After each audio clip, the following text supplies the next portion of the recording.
تصوف پیری او مریدی د اسلام له نظره تصوف چې د صوف یا صوفیا څخه اخیستل شوی دی په اسلام کې هیڅ کوم اصل نه لري، نه په قرآن کریم کې کوم څرک لګیږي او نه هم د رسول الله صلی الله علیه وسلم څخه کوم ثبوت لري، بلکې تصوف یا په بله اصطلاح رهبانیت لومړی نصاراو رامنځته کړ، لکه څنګه چې د الله تعالی وینا ده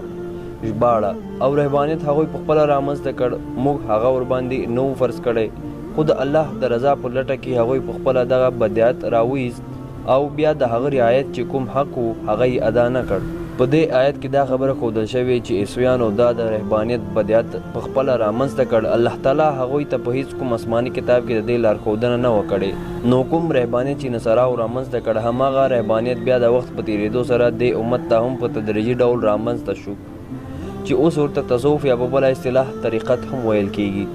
سره دي چې یو خو په خپله تصوف په قرآن او نبوي حدیثو کې کوم ثبوت نه لري او یو بدعت او گمراهي ده، خو د دې برسېره په تصوف یا پیری او مریدي کې ډېر داسې عقاید، افکار او اعمال شتون لري چې د اسلام سره سراسر په ټکر کې دي، چې ځینې مهم ټکي په لاندې ډول دي. اول د کشف په نوم یو کفري او شرکي عقیده کوم چې غیر الله ته د علم الغیب د ثبوت یو بل نوم دی، او حال دا چې غیب او علم د الله تعالی ځانګړتیا ده. دوهم د تصرف او متصرفینو عقیده، د دې څخه د دوی هدف دا دی چې د دوی ځینې صوفیان یا اولیاء هم د کائناتو په نظام کې غیبي واک او اختیار لري چې دوی ورته ابدال اغواس او اختاب وایي، او حال دا چې د کائناتو په نظام کې یوازې الله تعالی د هر څه واکمن او متصرف دی او د هغه پرته هیڅوک هم په غیبي ډول پرته له اسبابو یوه ذره واک هم نه لري. دریم ځینې صوفیان خپلو مشایخو، اکابرو او یا هم د هغوی قبرونو او زیارتونو ته سجدې لګوي او یا هغوی څخه ویره او یا امید لري چې په اسلام کې همدې کار ته عبادت ویل کیږي، کوم چې د الله پرته بل چاته ترسره کول حرام او شرک دی. څلورم اکثره صوفیان پر دې عقیده دي چې زموږ مشایخ یا اولیاء او یا د هغوی ارواحان حاضر او زموږ په حال خبر دي، نو ځکه دوی ورته نارې وهي او د هغوی څخه مرسته او کومک غواړي او د یا غوث العظم، دستګیر او یا فلان او یا فلان په نوم ورڅخه استفاسه کوي او شرکي نارې ورته وهي. پنځم اکثره صوفیان داسې دي چې د خپلو مشایخو او پیرانو پر نوم نظر او نیاز کوي او یا د هغوی پر نوم پر خپل سر ویښتان پرېږدي او یا هم د هغوی پر نوم پر خپل کښت او کرونده او یا څارویو کې څه برخه ټاکي چې دا کار په اسلام کې په سخت ډول منع او حرام ګرځېدلی. شپږم وحدت الوجود، اکثره صوفیان او متصوفین وحدت الوجود عقیده لري، مطلب یې دا ده چې خالق او مخلوق دواړه یو وجود لري، نو ځکه دوی ته د کائناتو هر کاڼی، بوټی او ساهدار او بې سا شی الله تعالی ښکاري او وایي چې دا په ظاهر کې مخلوق دی او په حقیقت او باطن کې هر مخلوق د الله تعالی د وجود یوه برخه ده، چې دا یو داسې کفري عقیده ده چې په نړۍ کې تر دې بل غټ کفر نشته. وم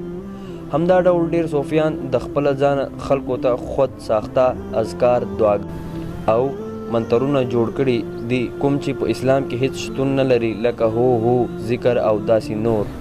اتم تصور الشیخ، اکثره ملحدین او زندیق پیران او مشایخ خلکو ته دا وایي چې کله ذکر کوي نو تر هر څه مخکې باید ما په خپل ذهن او تصور کې راولي، کوم چې د رسول الله صلی الله علیه وسلم څخه هیڅ ثبوت نه لري چې هغه دې دا کار خپل کوم امتی ته ښودلی وي، نو دا یو بدعت عمل دی. نهم رقص او سما، اکثر د تصوف لارویان خو یو په لوړ اواز ذکر کوي کوم چې د قرآن او حدیث خلاف عمل دی، او بل دا چې ډیر صوفیان بیا داسې دي چې رقص او نڅاګانې هم کوي کوم چې یو ناوړه او بدعت عمل دی. لسم د طریقت اصطلاح، صوفیان زندقیان دا عقیده لري چې الله ته د رسیدلو دوی لارې دي چې یو طریقت او بل شریعت دی، د شریعت څخه مراد اسلامی احکام او قرآن او حدیث دی، او د طریقت څخه مراد همدا بدعي او شرکی تصوف دی کوم چې دوی ته نصاراو او یونانی فلسفي زندقیانو څخه په میراث پاتې شوی دی. نو لنډه دا چې تصوف د اسلام څخه بیل یو بل دین دی کوم چې د هندویزم، یهودیت، نصاریت او یونانیزم او داسې نورو کفري دینونو څخه ګډوډ رابیل شوی اصول او قواعد لري، او د اسلام په نوم یې په اسلامي ټولنه کې ډیر شرکیات، خرافات، وهمیات او بدعات رامنځته کړي دي. هیله لرم ملګرو چې ویډیو مو خوښه شوې وي. د لا نورو داسې معلوماتي ویډیوګانو لپاره زموږ چینل سبسکرایب کړئ او ویډیو له نورو ملګرو سره هم شریکه کړئ.